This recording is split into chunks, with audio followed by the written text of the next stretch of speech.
To the people who lived near him, Derek Todd Lee was just another familiar face in the neighborhood, the kind of man who smiled when he passed you on the street, the kind who offered directions if you looked lost, the kind who might politely ask to use your phone.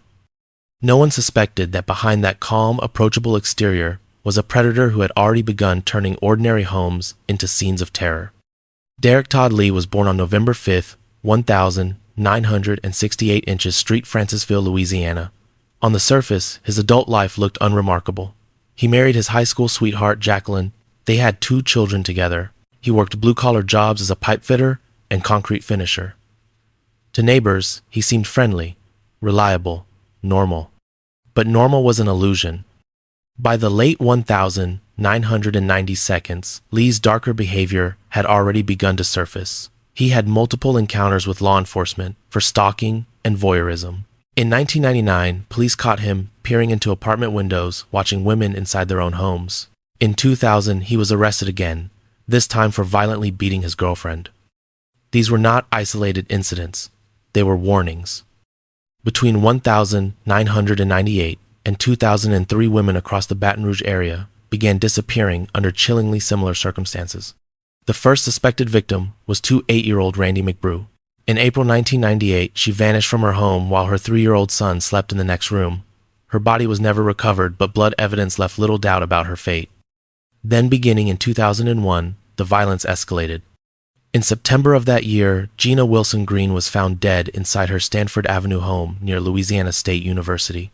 Just months later, in May 2002, 2-year-old Charlotte Murray Pace, an accomplished graduate student who had just earned her MBA, was discovered murdered in her townhouse. The brutality shocked investigators. Charlotte had been attacked with such ferocity that they counted 81 stab wounds inflicted with a screwdriver. The killings continued.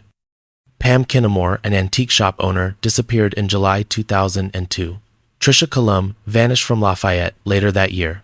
Then in March 2003, graduate student Carrie Lynn Yoder disappeared from her apartment. Fear spread through Baton Rouge and surrounding communities. Women changed routines. Parents warned daughters never to answer the door alone. Yet the killer's method remained disturbingly simple. He knocked. Lee approached homes under the guise of politeness. He asked to use a phone. He asked for directions. He asked for help finding an address. The moment a door opened, the situation turned violent. But on July 9, 2002, Derek Todd Lee made a critical mistake. That day, he attacked 6-year-old Diane Alexander inside her home in Breaux Bridge. As he attempted to strangle her with a computer cord, Alexander's teenage son unexpectedly came home from school. Caught off guard, Lee fled the scene. For the first time, a victim survived. Alexander gave investigators a crucial description, a polite African-American man who had asked to use her phone before turning violent. She helped police create a composite sketch that finally shifted the investigation in the right direction. Until that point, the case had been severely hindered by a devastating error. Early FBI profiling suggested the killer was white. As a result, tips pointing toward Lee, an African-American man with a history of stalking, had been overlooked. Now everything changed. Multiple callers recognized the man in the sketch. They identified him as Derek Todd Lee from Street, Francisville, a man known for peeping arrests, a man who drove a damaged gold Dodge Mirage. Investigators obtained Lee's DNA. When forensic analysts compared it to evidence collected from multiple crime scenes, the results were overwhelming. Experts testified that the probability of the DNA belonging to anyone else was 1 in 3.6 quadrillion. The DNA linked Lee not just to one victim, but to at least 7 women. By late May 2003, authorities issued a warrant for his arrest. Lee fled Louisiana with his family first to Chicago, then to Atlanta. On May 27, 2003, Atlanta police located and arrested him without incident. Louisiana could finally breathe. Lee was extradited back to face justice, and prosecutors chose a strategic path. Rather than pursuing every possible murder charge, they focused on cases with the strongest evidence. In August 2004, a West Baton Rouge Parish jury convicted Lee of second-degree murder in the death of Geraldine DeSoto, who had been attacked in her Addis home in January 2002. The jury deliberated for less than 2 hours. The sentence was life in prison without parole. 3 months later came the trial that sealed his fate. Prosecutors presented the Charlotte Murray Pace case. DNA evidence was undeniable. The sheer brutality of the attack left no room for doubt. After just 80 minutes of deliberation, the jury found Lee guilty of first-degree murder. On October 14, 2004, the judge sentenced Derek Todd Lee to death. Despite the evidence, Lee never confessed. He maintained his innocence until the end. Prosecutors declined to pursue additional trials. The convictions already ensured he would never walk free. Lee was sent to Louisiana State Penitentiary at Angola to await execution, but the state would never carry it out. On January 21, 2016, Derek Todd Lee was rushed to a Baton Rouge hospital following a medical emergency. He died shortly before 9 a.m., still on death row, at the age of 47. The Baton Rouge serial killer was gone. But the scars he left behind, on families, on neighborhoods, on an entire region, remain etched into Louisiana's history. And while one predator had finally been stopped, he was far from the only monster operating in those streets. She had Lady Justice tattooed on her back. For attorney Chiquita Tate, that symbol wasn't decoration. It was a declaration. Justice wasn't just her profession, it was her identity. She believed in the system. She defended the accused. She stood in courtrooms every day fighting for fairness. But when she needed protection the most, the system she served could not save her. Chiquita Tate was born and raised in Baton Rouge, one of 7 children in a working-class family. Through determination and discipline, she carved a path that few from her background managed to reach. College, law school at Southern University, passing the bar on her first attempt. By her early 30s, she had built a reputation as one of Baton Rouge's toughest criminal defense attorneys. Colleagues described her as relentless, fearless, a pit bull in the courtroom. She took on high-risk cases others avoided and believed deeply that everyone deserved a strong defense, no matter how unpopular. In late 2007, she met Gregory Harris, a carpenter from Baker, Louisiana. The relationship moved fast, almost recklessly fast. So fast, in fact, that Chiquita asked her mentor, Judge Pam Taylor Johnson, to marry them the very next day. The judge reminded her that Louisiana law required a 3-day waiting period, but that wasn't the real concern. Weeks before the marriage, police had documented a domestic violence incident. Chiquita told officers that Harris had choked her and broken her arm. An arrest warrant was issued. Despite that warning, she married him on February 8, 2008, a small ceremony attended by only close family and friends. From the outside, their home on Cherry Drive appeared normal, quiet, stable. Inside it wasn't. Harris struggled financially. Chiquita's career, meanwhile, continued to rise. By early 2009, she was preparing for one of the most important cases of her career, defending 2 brothers accused of a brutal murder. She worked late nights at her downtown office, surrounded by legal files and law books. What almost no one knew was that Chiquita had already leased her own apartment. She was planning to leave him. On the morning of February 20, 2009, Gregory Harris called 911. He told dispatchers that his wife had worked late and wasn't answering her phone. Baton Rouge police were sent to check her office inside the State National Life building. When officers entered the 3rd-floor office, they immediately saw blood. Papers were scattered, furniture was overturned, and on the floor lay Chiquita Tate dead. She had been stabbed 43 times. Detective Elvin Howard Jr. noticed something unusual. Clutched in Chiquita's hands were strands of long hair. It didn't match her own. It looked placed, almost staged. Investigators initially explored several possibilities. Could the murder be connected to her work? Could one of her clients or someone connected to their cases have targeted her? But that theory quickly unraveled. The defendants she was representing were already in jail. Their movements were accounted for. Attention turned back to Gregory Harris. He told police he had brought Chiquita food the night before. He claimed she asked him to leave so she could continue working. He insisted their marriage had no serious problems. Then detectives uncovered something critical. Harris still had an outstanding warrant from the 2007 domestic violence incident. He claimed he had forgotten the court date and brushed it off as old history. But another discovery changed everything. The night before Chiquita's body was found, her wallet had been discovered abandoned on Gardier Lane, a rough area miles away from her office. When detectives asked Harris when he had last been in that area, he hesitated. A long hesitation. Then he changed his story. Harris admitted he had driven to Gardier Lane that night, claiming he went there to buy steroids but never found the dealer. That admission placed him exactly where the wallet had been dumped. Prosecutors believed the entire crime scene was staged. The hair was meant to suggest a female attacker. The wallet was meant to send police chasing a random criminal. The office disruption was designed to look like a struggle gone wrong. Add to that Harris's financial troubles and a $60,000 life insurance policy on Chiquita, and the motive became clear. Harris was arrested and charged with second-degree murder. His bond was initially set at $500,000. Days after bonding out on a reduced amount, something strange happened. At 3:40 a.m., someone fired multiple shots into Harris's bedroom window. 5 rounds struck the window and headboard. His family claimed it proved someone else wanted him dead. Detectives believe the shooting was staged. The trial began in April 2011 and lasted 16 days. Harris was represented by one of Louisiana's most respected defense attorneys, Louis Unglesby, who publicly claimed almost no one believed Harris was guilty, except police. But the evidence told a different story. The staged scene, the planted hair, the abandoned wallet, the lies, the history of violence. After more than 3 hours of deliberation, the jury returned a verdict: guilty of manslaughter. The vote was 11-1. Many observers were stunned. Prosecutors argued that 43 stab wounds showed clear intent, not a crime of passion. But the verdict stood. Judge Bonnie Jackson sentenced Harris to the maximum penalty, 40 years in prison without parole. Gregory Harris has remained incarcerated ever since, filing repeated appeals and requesting further DNA testing. Every request has been denied. Chiquita Tate's family believes the sentence was too lenient. But at least the man responsible for her death was identified. Justice, imperfect and incomplete, had spoken. By the time Derek Todd Lee was arrested in 2003, Baton Rouge believed the nightmare was finally over. For years, women had been disappearing. Bodies had been found beaten, strangled, discarded. Lee's capture felt like the end of a long chapter of fear. People exhaled, curfews softened, vigilance faded. But the killings didn't stop.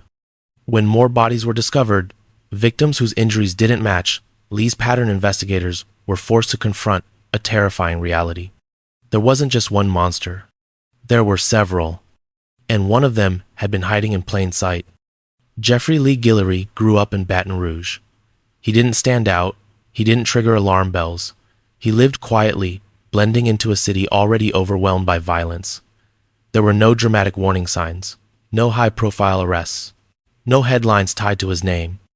Between 1999 and 2002, Guillory murdered 3 women.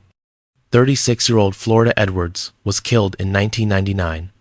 Her body was found inside an abandoned building. She had been beaten and shot. Investigators had little physical evidence, and DNA technology at the time offered few answers. The case went cold. In July 2001, Sylvia Cobb, also 36, was found murdered. Once again, she had been beaten and strangled. This time, detectives recovered a partial fingerprint from a beer can left at the scene. With no suspect to compare it to, the print was entered into a database and waited. Then, in 2002, Renee Newman, 46 years old, was found behind the old Maison Blanche building. Her injuries mirrored the others: beaten, strangled, left behind. 3 women. 3 unsolved murders. And a city spiraling into panic. Between 1994 and 2004, more than 30 women were found murdered across the Baton Rouge region.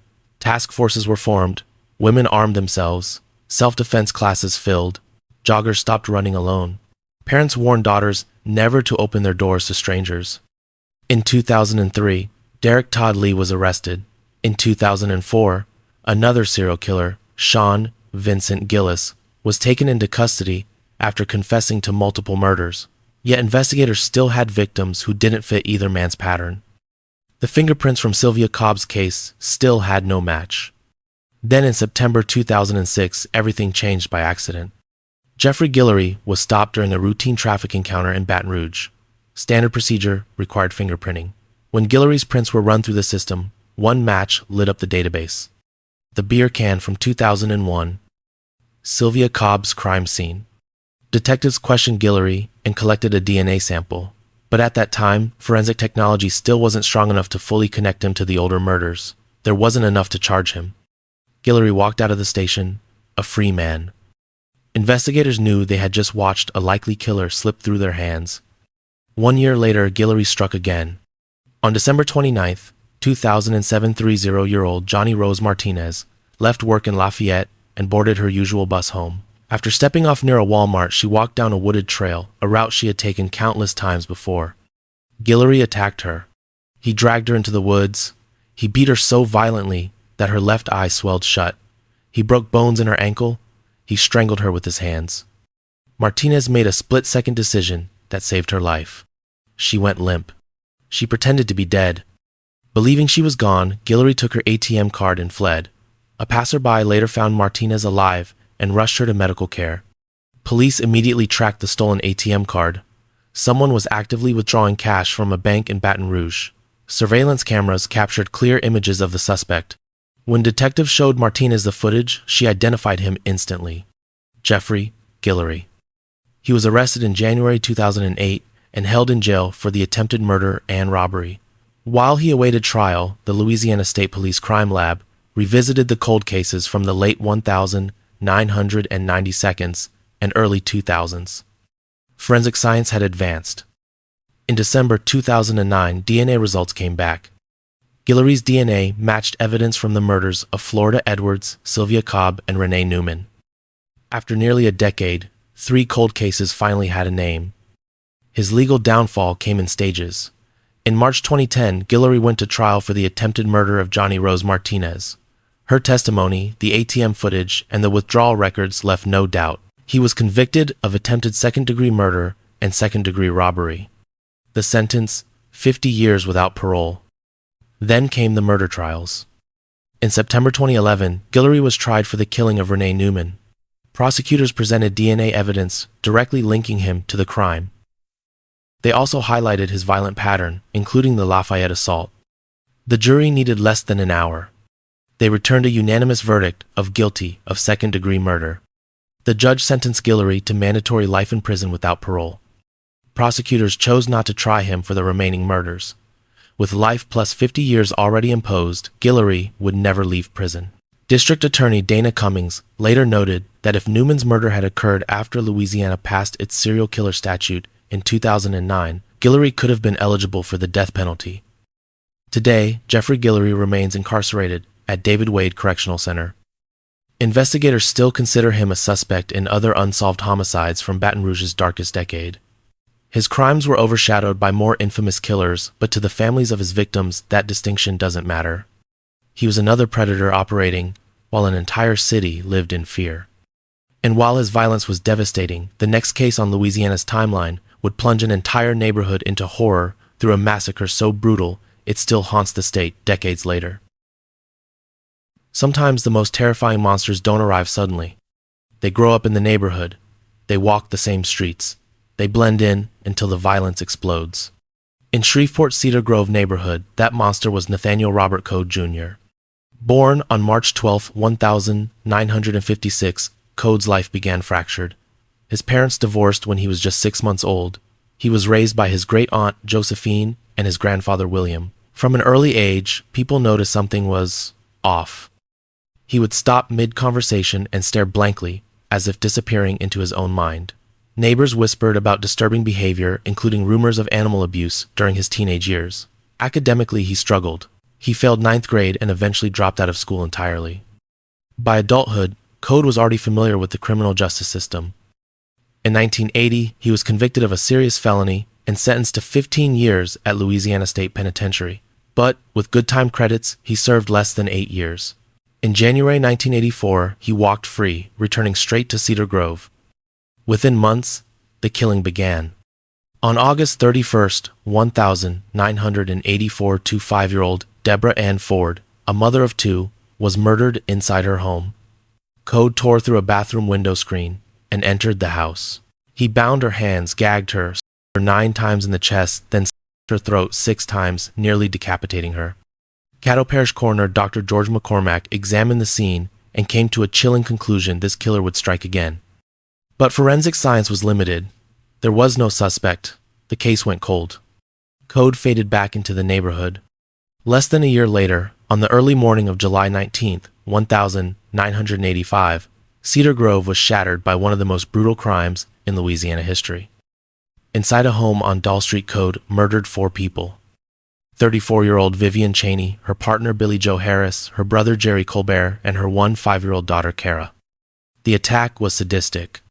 Code bound the victims. He stabbed and strangled them.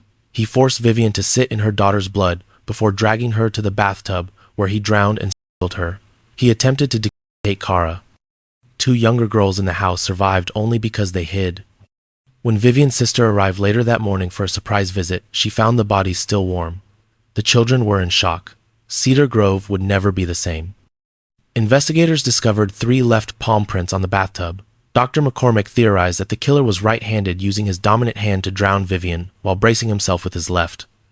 But without a known suspect, the prints were logged and forgotten.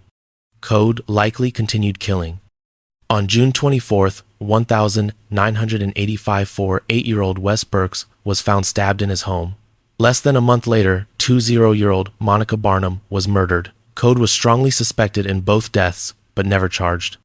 His confirmed violence resumed on August 5, 1987.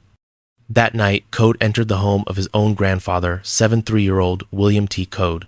He stabbed him 5 times in the chest and 7 times in the back.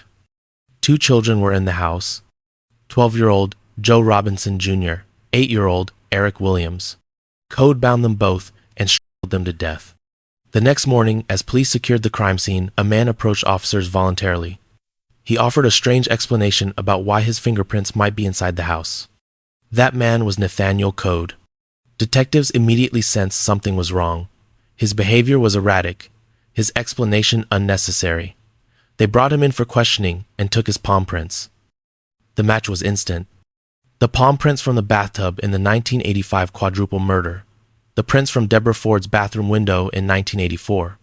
All identical. 3 years of unsolved murders collapsed into a single name.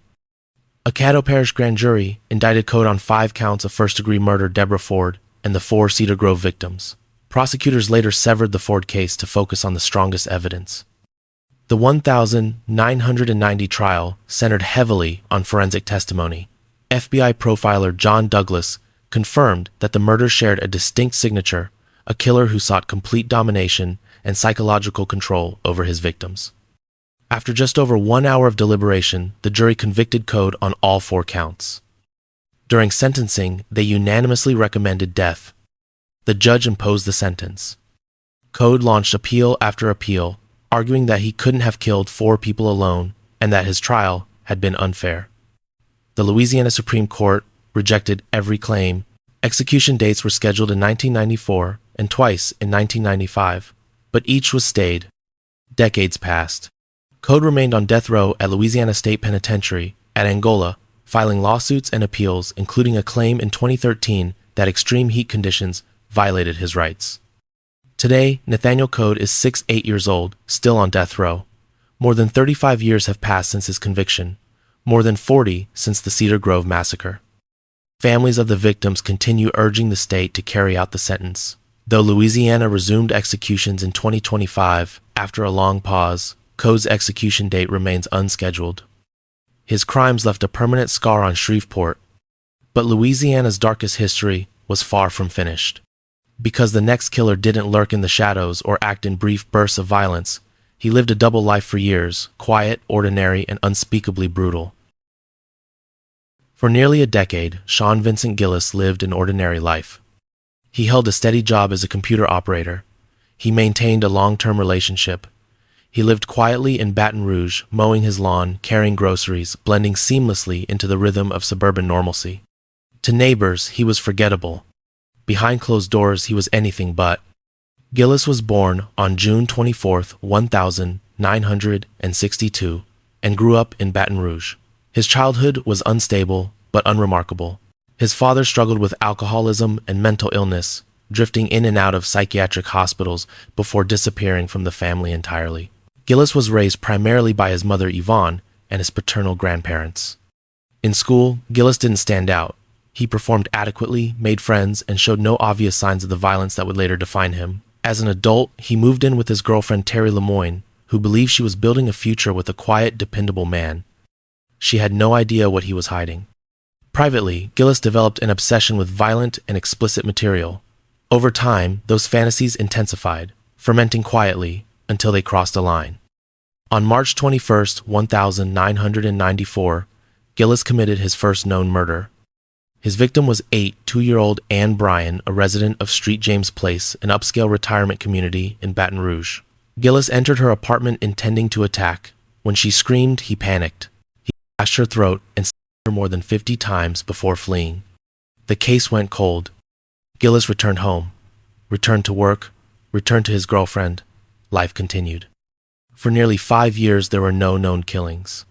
Then in 1999, the violence returned, this time without hesitation. In January 1999, 9-year-old Catherine Hall was found murdered at a construction site. Her body had been posed, signaling a disturbing escalation. 4 months later, Gillis stalked a woman he had noticed jogging in South Baton Rouge. For nearly 3 weeks, he searched for her. On May 30, 1999, he spotted 2-year-old Hardy Schmidt jogging on Quail Run Drive around 5:30 a.m. Gillis struck her with his car, abducted her, and later dumped her body in a bayou off Highway 61 inches, Street James Parish. The killings continued. In November 1999, 6-year-old Joyce Williams was murdered. In January 2005, 2-year-old Lillian Robinson disappeared. Her body was found 3 months later. In October 2003, 8-year-old Marilyn Neville was killed. Many of Gillis's victims were women living on the margins of society. That made the cases difficult to connect. Investigators struggled to establish patterns, while Baton Rouge faced another nightmare unfolding simultaneously. Because during this same period, Derek Todd Lee was also killing. When Lee was arrested in May 2003, investigators believed many unsolved cases would finally fall into place. Some did, but others didn't. Gillis kept going. In October 2003, he murdered 5-year-old Johnny Mae Williams, a woman he knew personally. It marked a shift. His violence was no longer limited to strangers. His final murder came on February 26, 2004. The victim was 3-year-old Donna Bennett Johnston. After killing her, Gillis took photographs of her body, an escalation that revealed just how far his compulsions had progressed. He transported her remains to a drainage canal near Ben-Hur Road south of LSU. When he dumped the body, his vehicle left deep, distinctive tire tracks in the mud. Those tracks changed everything. Investigators cast the impressions and determined the exact Goodyear tire model that made them. The model had only been manufactured for a 3-year period and had approximately 90 documented purchases in the Baton Rouge area. A multi-agency task force formed in early March 2004. Detectives began contacting every known owner of that specific tire. On April 28, 2004, they interviewed Sean Vincent Gillis. He didn't hesitate when asked for a DNA sample. He handed it over casually, almost confidently. The results came back the next day. His DNA matched evidence from multiple murder scenes. On April 29, 2004, a SWAT team surrounded the home he shared with Terry Lemoyne. She watched in disbelief as officers led him away. As he passed her, Gillis turned and said softly, "Sorry, honey bunny." In custody, Gillis confessed. He admitted to 8 murders, describing how he stalked, killed, mutilated, and disposed of his victims. In later letters, he referred to himself as pure evil and claimed stress had triggered his first killing. His cases moved through multiple courts. In August 2007, Gillis pleaded guilty in West Baton Rouge Parish to the second-degree murder of Joyce Williams. He received a life sentence. In July 2008, he stood trial in East Baton Rouge Parish for the murder of Donna Bennett Johnston. The jury convicted him of first-degree murder but deadlocked on the death penalty. The judge sentenced him to life without parole. In February 2009, Gillis pleaded guilty in Lafayette Parish to first-degree murder for killing Marilyn Neville, earning yet another life sentence. He was never tried for the remaining murders. The state had already ensured he would die in prison. Today, Sean Vincent Gillis is 62 years old, incarcerated at Louisiana State Penitentiary at Angola. He serves 3 life sentences and is held in preventative segregation due to his notoriety. All 8 murders he confessed to are considered closed. Gillis was ultimately caught through forensic tire analysis and DNA evidence. But while his capture ended one chapter of terror, Louisiana's dark history was far from complete. Because the next case would prove that brutality doesn't always come from a man hiding violent fantasies. Sometimes it comes from someone no one expects. From the outside, Camethea Coleman looked like everything a small Louisiana town could be proud of. She was a former prom queen, smart, articulate, well-liked, a young woman who seemed destined for a life of purpose and service. Born and raised in Minden, Louisiana, Coleman graduated from Minden High School in 2004 as one of the most popular students in her class. Teachers described her as driven and compassionate. Friends remembered her as someone who genuinely wanted to help others. While many of her peers chased money or status, Coleman chose a different path. She wanted to become a social worker. She went to college, studied diligently, and eventually secured a job that aligned with her belief in service and community support. Everything suggested her life was moving in the right direction. Across Shreveport, Brian Spinks lived a life built on service as well, though of a different kind. After graduating high school, Spinks enlisted in the United States Air Force. By 2008, he was a staff sergeant stationed at Barksdale Air Force Base. He had completed 2 overseas deployments and earned nearly a decade of respected service. Friends described him as dependable and generous, the kind of man others trusted instinctively. In 2008, their worlds collided at a gathering in Shreveport. Coleman and Spinks met, connected, and began dating. For more than a year, the relationship appeared stable to outsiders.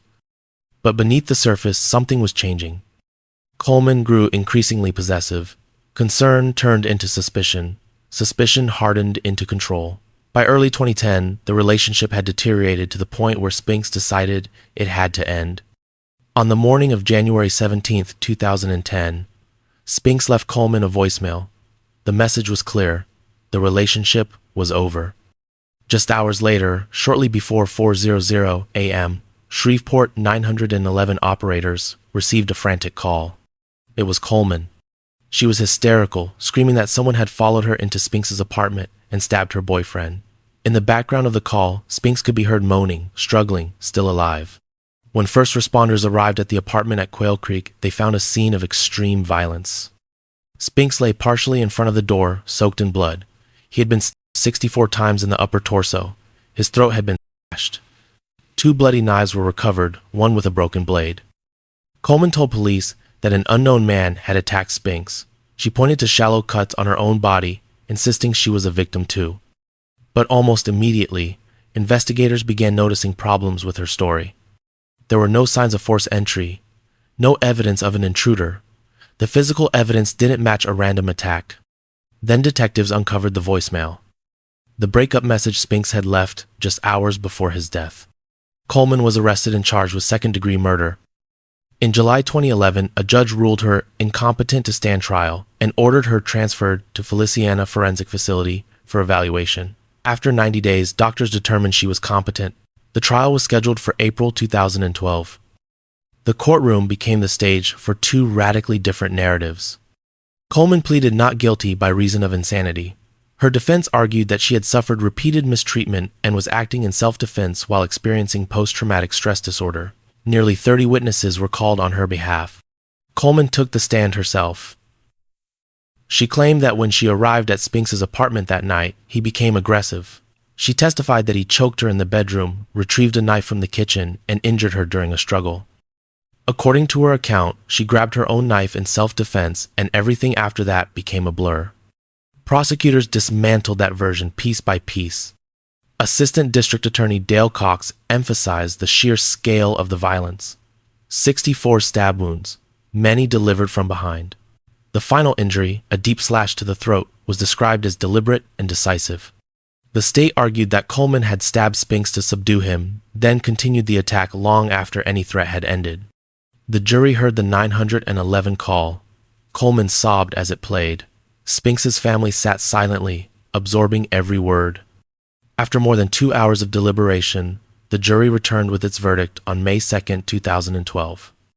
Guilty of second-degree murder. Coleman was taken into custody immediately. On May 10, 2012, the judge imposed the mandatory sentence, life in prison, at hard labor without the possibility of probation, parole, or suspension. Coleman appealed, arguing that her statements to police should have been suppressed and that trial procedures were flawed. In August 2013, the Second Circuit Court of Appeals upheld both her conviction and sentence. Today, Camethea Coleman remains incarcerated in the Louisiana Department of Corrections. The former prom queen, who once dreamed of helping others, will spend the rest of her life behind bars for taking the life of a decorated serviceman whose only crime was wanting to move on. But Louisiana's list of killers was not yet complete, because the next case would reveal a crime driven not by rage or obsession, but by money. The 911 call sounded like pure panic. A woman crying, sobbing, claiming she had just walked into a nightmare inside her own home. But prosecutors would later argue that the fear in Monique Kitz's voice wasn't shock, it was performance. Monique Kitz ran a daycare center in Addis, Louisiana. Parents trusted her, children spent their days under her supervision. From the outside, she appeared to be a hardworking business owner, a wife, and a mother raising 2 children. Her husband, Corey Kitz, worked as a plant operator, earning close to $100,000 a year.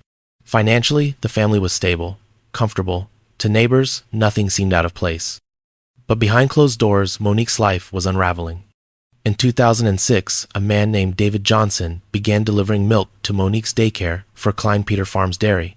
He also serviced a daycare owned by Monique's sister. The two grew friendly. Numbers were exchanged. Eventually, the relationship turned sexual. According to Johnson's later testimony, the conversation soon took a darker turn. By December 2006, Monique began complaining about her marriage. She mentioned a $500,000 life insurance policy on Corey. At first, Johnson thought she was joking when she said she would be better off if her husband died.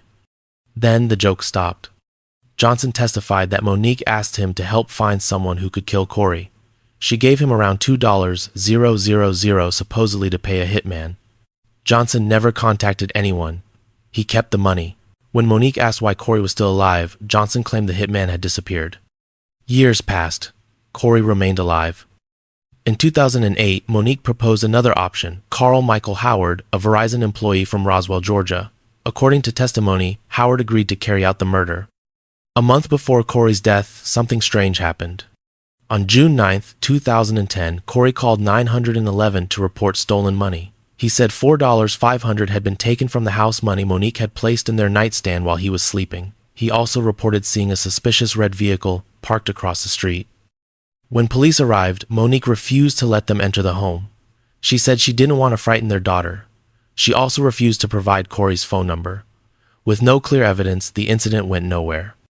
Exactly 1 month later, on July 9, 2010, Monique made another 911 call. This time, she claimed she had walked into a burglary. Detective William Starnes arrived at the home to find Monique hysterical. Her cries were recorded. "I just walked through the door. Oh my God, help me." Inside the bedroom, Corey Kitz was found lying in bed. He had been shot 3 times in the head at point-blank range while he slept. There were no signs of a struggle, no signs of forced entry. The scene looked less like a burglary and more like an execution. As investigators dug deeper, the burglary narrative collapsed. Cell phone records revealed extensive communication between Monique and Carl Howard. They had exchanged calls repeatedly the night before and the morning of the murder. A neighbor reported seeing a silver vehicle with a chrome grille backed in behind Corey's truck around the time of the killing. Another man entered the picture, Corey Knox, who admitted he had served as Howard's getaway driver. Knox testified that he and Howard had scouted the Kitz home before the murder. On the morning of July 9th, he drove Howard to the house and picked him up afterward. David Johnson also testified. He admitted to the affair and described years of conversations about killing Corey. He claimed Howard told him Monique had provided a key to the house and that Howard expected to be paid $100,000 for the job. Phone records showed nearly 7900 calls between Monique and Howard after Corey's death, an average of 88 calls per day. Prosecutors argued that Monique had orchestrated everything. They said Howard entered the home using the provided key, walked into the bedroom, and shot Corey while he slept. Monique, they argued, wanted Corey gone without the complications of divorce, and she wanted the insurance money. In November 2014, the case went to trial in West Baton Rouge Parish. Monique took the stand in her own defense. She admitted to the affair with Johnson but insisted it ended years earlier. She denied arranging her husband's murder. When asked directly if she had done so, she answered, "No, sir, I did not." The jury didn't believe her. After nearly a month of testimony, Monique Kitz and Carl Howard were convicted of second-degree murder and conspiracy to commit second-degree murder. When the verdict was read, Monique cried out in distress. Corey's family reacted differently. His sister said justice had been served. His brother said the entire tragedy could have been avoided. On March 5, 2015, both defendants were sentenced to life in prison without parole. Monique appealed her conviction, but the Louisiana First Circuit Court of Appeals upheld the ruling. She remains incarcerated today. Her daughter, who was a child at the time of the murder, has publicly maintained her mother's innocence. Monique Kitts arranged a killing for money. But Louisiana's next killer would prove that greed can stretch even further across multiple marriages, multiple deaths, and years of deception. At first glance, Ronald Joseph Dominique didn't look like a killer. He was short, about 5'5", overweight, soft-spoken, the kind of man neighbors described as helpful. He mowed lawns, ran small errands, sang in the church choir. To many people in southern Louisiana, he seemed harmless. That appearance was his greatest weapon. Born on January 9, 1964, Dominique grew up in a trailer park in Thibodaux, Louisiana. His childhood appeared ordinary, even quiet. He didn't attract attention. He didn't cause trouble. He blended in. But in 1996, there was a moment that should have ended everything. One night, a young man, nearly naked, jumped out of Dominique's window and ran down the street screaming that Dominique had tried to kill him. Police arrested Dominique, but when the victim failed to appear in court, the charges were dropped. In hindsight, that escape would become the clearest warning of what was coming. In early 1997, the first body appeared. 19-year-old David Levon Mitchell was found strangled in southeastern Louisiana. Then came Gary Pierre, age 20. Then Larry Ranson, age 38. All were male. All had been restrained. All had been strangled or smothered. And they were just the beginning. Over the next 9 years, Ronald Dominique would murder at least 23 men, making him the most prolific serial killer in Louisiana history. His victims were almost always vulnerable men who were homeless, struggling with addiction, or otherwise disconnected from stable support systems. Many had families who didn't immediately know they were missing. Some had no one actively looking for them at all. Dominique exploited that invisibility. He frequented gay bars along Highway 182 and in the Houma area. Sometimes he offered money for companionship. Other times he claimed he wanted a consensual sexual encounter involving himself and his wife. To sell the lie, he showed victims a photograph of an attractive woman. Once he gained trust, he brought victims back to his trailer in Bayou Blue or another location. He suggested restraints as part of the encounter: rope, extension cords, seat belts. When the men were bound and helpless, Dominique killed them. Afterward, he dumped their bodies in cane fields, drainage ditches, wooded areas, and remote roadsides across multiple parishes: Terrebonne, Lafourche, Jefferson Street, Charles Assumption, and Iberville. The investigation was a nightmare. Bodies appeared miles apart across parish lines. Victims lived transient lives. Timelines were unclear. Patterns were difficult to establish. Between 1,997 and 2,000 bodies surfaced regularly. Then, the killing stopped. Detectives debated possible explanations. Had the killer been jailed, hospitalized? Had he moved away? In October 2002, the murders resumed within miles of earlier dump sites. In February 2005, 6 more victims were discovered. By late 2006, the number of murdered men had reached 23. The FBI joined the investigation. Special Agent Jim Bernazzani later called it one of the most significant serial killer cases in the country, based on its scope and duration. In March 2005, a task force involving 9 parishes was formed. Progress remained slow. Then Hurricane Katrina struck later that year, devastating resources and halting momentum. The breakthrough finally came in 2006 from a survivor. A parolee named Ricky Wallace contacted authorities. He described being picked up by a heavy-set white man who showed him a photo of a woman and asked if Wallace would be willing to be restrained as part of a sexual encounter. When the man tried to persuade him to tie himself up, Wallace sensed something was wrong. He refused and escaped. He gave investigators a detailed description of the man and his vehicle. The description led them to Ronald Dominique. Investigators obtained a DNA sample. Months passed while the lab processed it. Then in October 2006, the results came back. Dominique's DNA matched evidence from 2 victims, Oliver LeBlanc, 27, and Manuel Reed, 19, both murdered in the late 1990 seconds.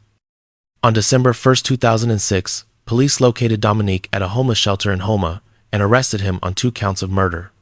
Once in custody, Dominique began talking almost immediately. Within 20 minutes, he admitted involvement. Over the next 2 days, he confessed in detail to 23 murders.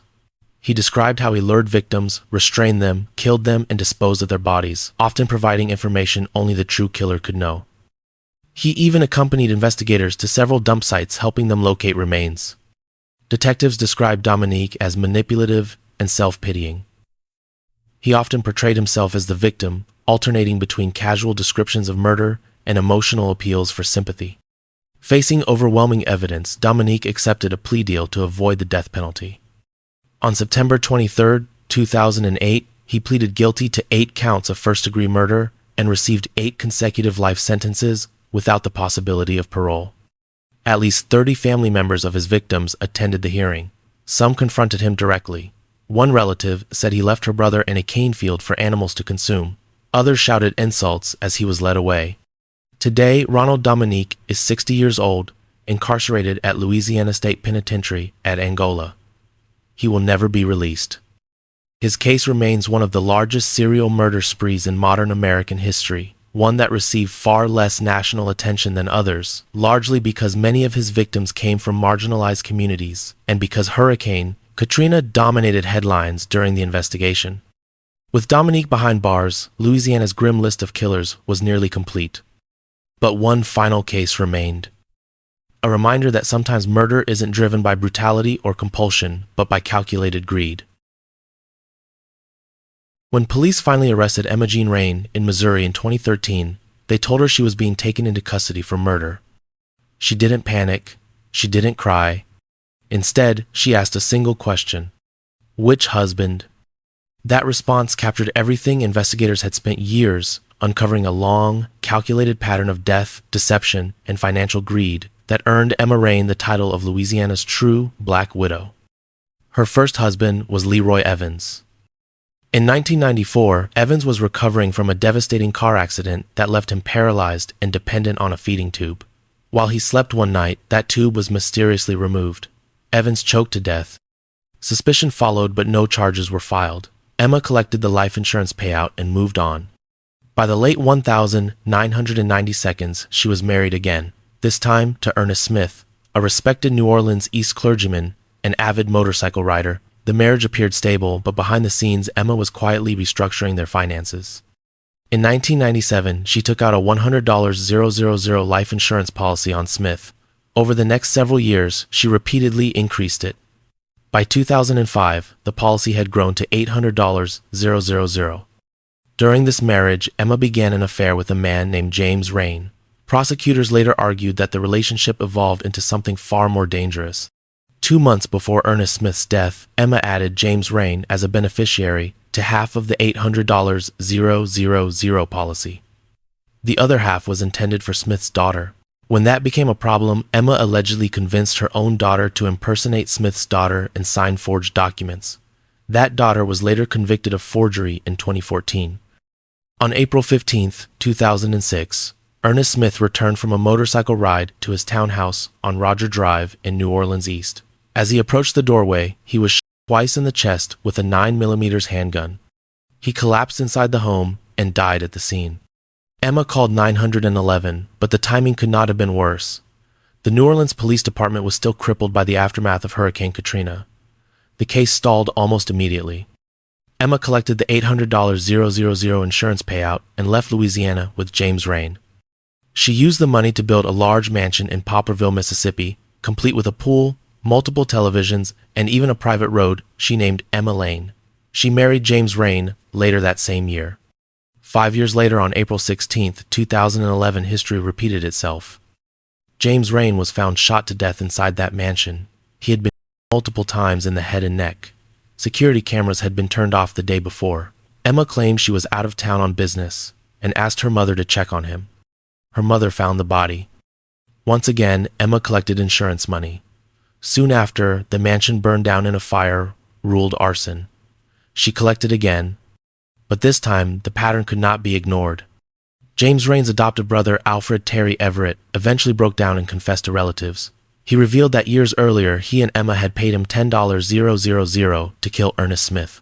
He described the shooting in detail and said he threw the gun into Lake Pontchartrain afterward. When Everett refused to go to police, his relatives did.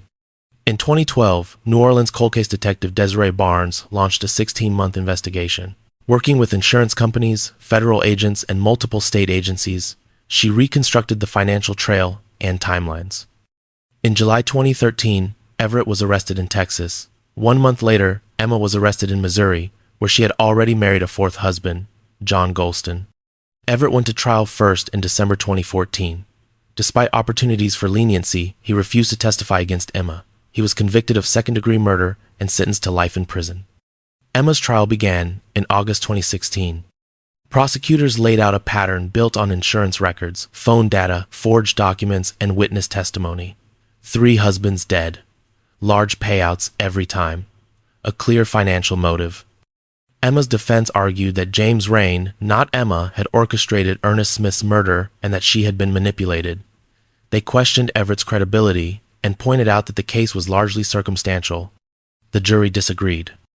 On August 12, 2016, Emma Jean Rain was unanimously convicted of second-degree murder for arranging the killing of Ernest Smith.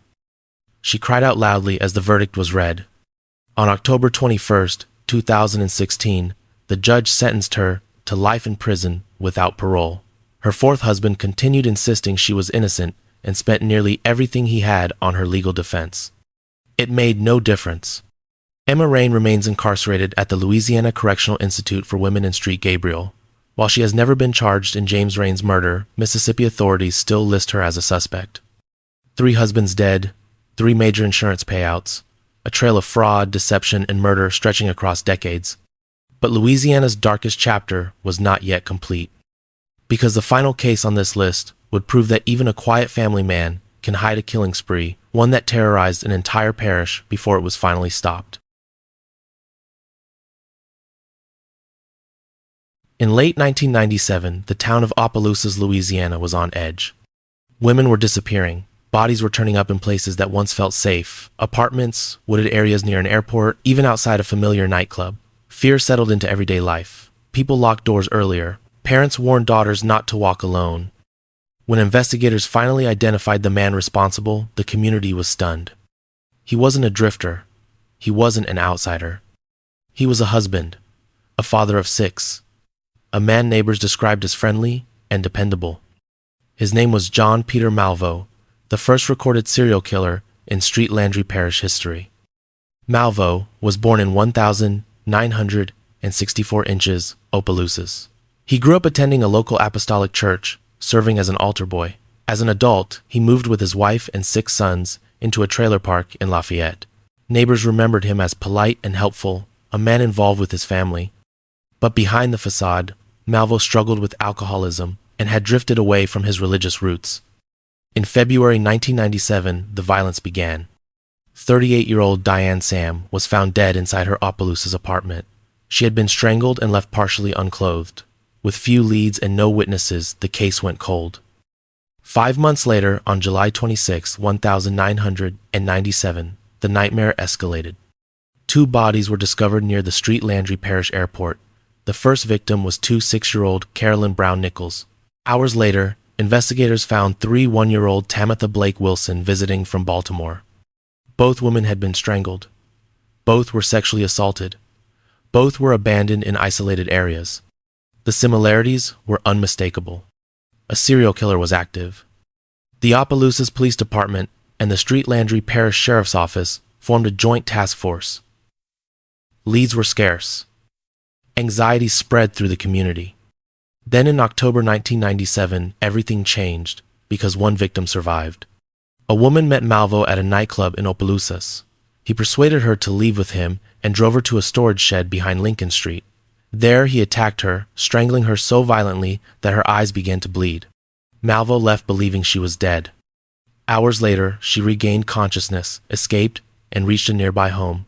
Despite severe injuries, she gave police a detailed description of her attacker and his vehicle. For the first time, investigators had a face. Just 10 days later, Malveaux struck again, this time for the last time.